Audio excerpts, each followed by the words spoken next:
Gönüle dikanlı gül serdim, diz çöktüm ama alçalmadım.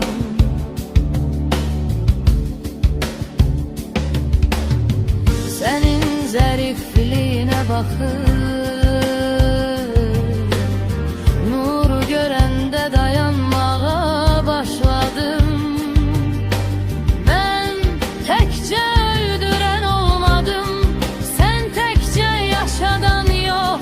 Təbiət yaşadı aramızda, biz onun səsiydik. Gül və dikan, eyni tale, çiçekten taç, kızıldan şah. Heç kim üstün değil burada.